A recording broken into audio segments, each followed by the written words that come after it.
Microblading is a glorious gift that has literally changed my life. But while the results, perfectly arched and defined brows that last for up to 3 years, are amazing, no one talks about the downside of microblading, the aftercare.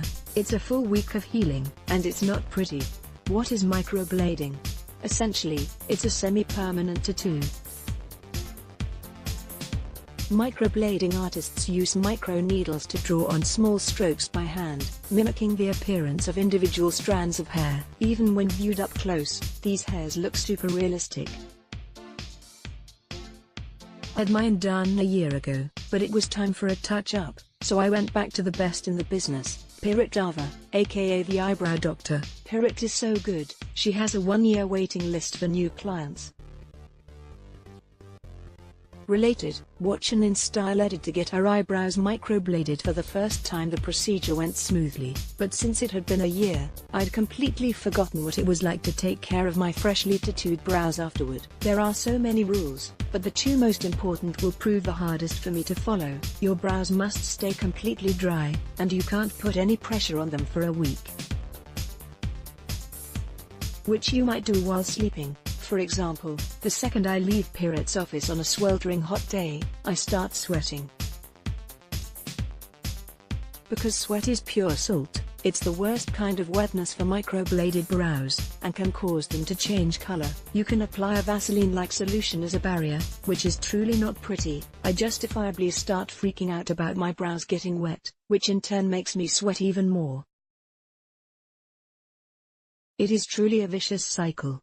The sweating doesn't get better as the week goes on, it gets worse. An unfortunate fact of my life is that I am a sweater. I start sweating even thinking about going outside. Then my sweat sweats. Single file, boys, it's the height of summer, and I'm afraid to go outside. Waiting on the crowded, hot subway platform? Forget about it. I carry a fan with me all week. Climbing up the stairs to my 5th floor, walk-up apartment? Pray for me. This also means no working out for 7 whole days. I forget I promised to play in a soccer game one day after work, and have to cancel, to the dismay of my teammates. I also back out of a SoulCycle class I'd been looking forward to going to with a friend, but this is a pain I inflicted upon myself and I try my best to live with my decision. In addition, I'm unable to wash my hair. Technically, you can, with extreme caution, but I don't trust myself to exercise the necessary level of restraint, so I go heavy on the dry shampoo. Lovely.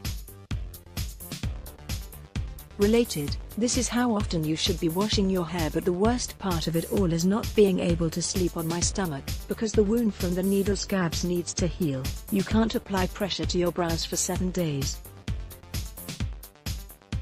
My coworker got hers done and accidentally slept on her side, and one of her brows smudged and then was faded. I am diligent about sleeping on my back, but fam, it's real hard.